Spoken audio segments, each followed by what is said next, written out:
Баршаңызға қайырлы күн достар. Бүгін біз сіздермен түрік наны семитті дайындайтын боламыз. Дәмі өте ерекше болып шығады. Ауызашарға ыстықтай пісірсеңіздер тіптен керемет. Менің каналыма тіркеліп, видео ұнаса лайк басып, жақындарыңызбен бөлісуді ұмытпаңыздар. Алдымен 250 мл суымызды алып, оған тұзымызды, ашытқымызды, сұйық майымызды қосып, жақсылап араластырамыз. Одан кейін 50 грамм қантты қосып, барлығын тағы да жақсылап араластырамыз.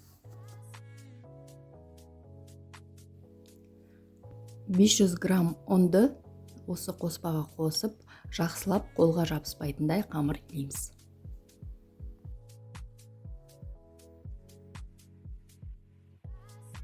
Бізде осындай қамыр пайда болады. Қамырымызды илеп болған соң, бетін жауып, жылы жерге 1 сағаттай уақытқа қойып қоямыз. Қамырымыз көтерілгенше біз шербет дайындайтын боламыз. Оған 4 ас қасық су, 2 ас қасық мед, одан кейін 1 жұмыртқаның ақуызын қосып, барлығын жақсылап араластырамыз.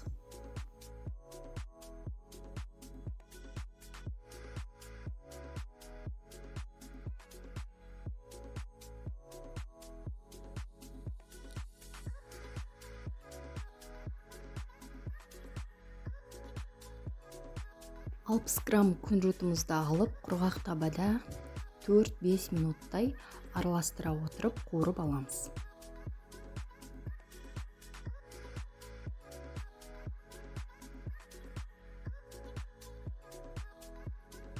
Күнжутты тоқтаусыз араластыра отырып, барлығы біркелкі болғанша қуырамыз. Біздің қамырымыз көтерілді. Осы қамырды 6 бөлікке бөліп аламыз.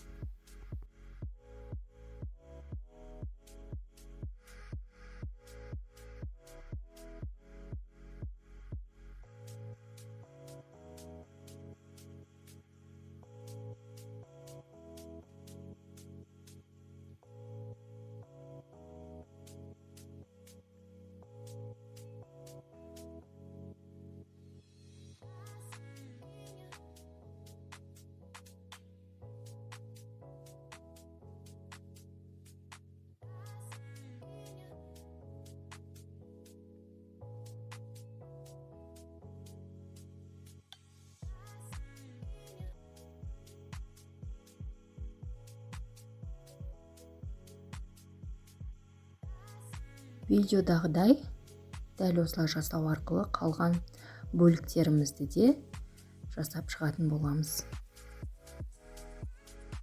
Сонымен қатар менің каналымнан басқа да тағамдардың, одан кейін тігінге қызығатын болсаңыз, тегін мастер-класстарды көре аласыздар.